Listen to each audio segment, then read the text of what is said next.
Welcome to Montana in Switzerland, in the canton of Valais.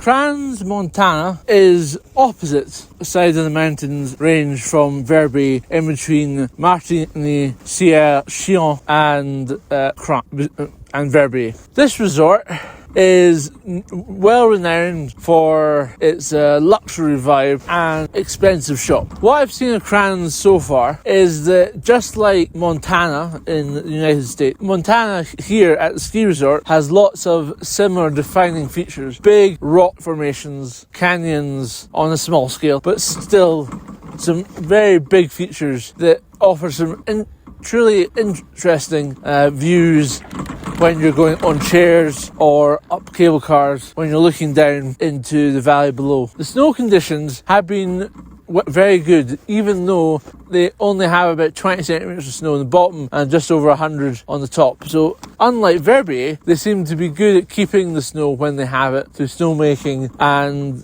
just other preservation techniques. I started off about 9:30 this morning, quite quiet. It has got a bit busier, but it's now almost 12 o'clock and it has started to quieten down again. You do get an absolute spectacular view from any point of Cran into the valley below and of the surrounding peaks stretching from 9 to 3 and as high as 4 if you're looking over towards Verbier and Zermatt, and also behind if you're at the top of the highest point from which you take the Perched gondola, and then you take the aerial tram thing.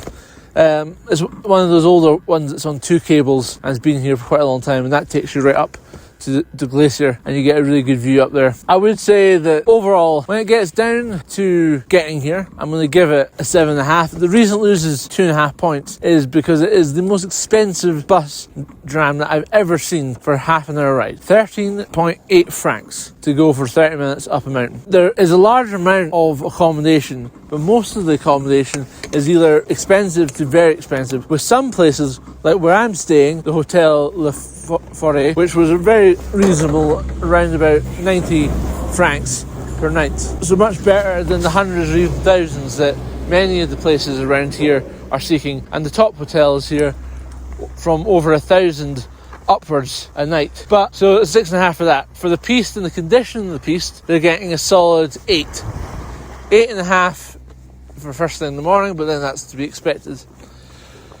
Lift infrastructure again is getting a 7.5. That's because some areas, like if you go to Anamona, you actually have to take the bus back because there isn't lifts on the bottom right lower quarter of the map. The connections overall and how new the lifts are also factors into this being a 7.5. I think overall Cran gets a solid 8.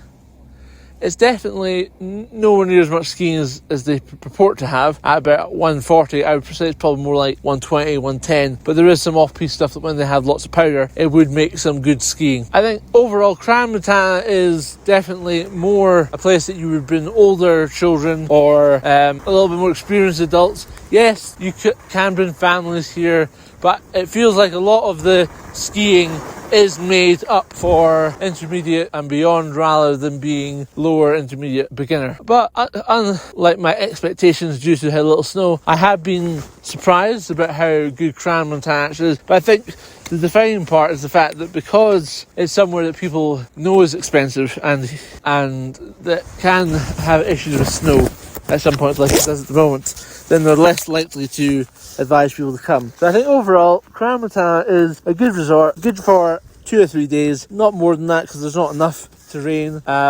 and phenomenally sunny day today. But so thank you again for watching another Big Blues explorations. Please stay tuned again for the Porte du Soleil coming up in a week or so on the channel, and then we're looking forward to Japan in just over 2 weeks in time from where I am today, which is the 5th of February. But thank you again, and enjoy skiing.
Bye.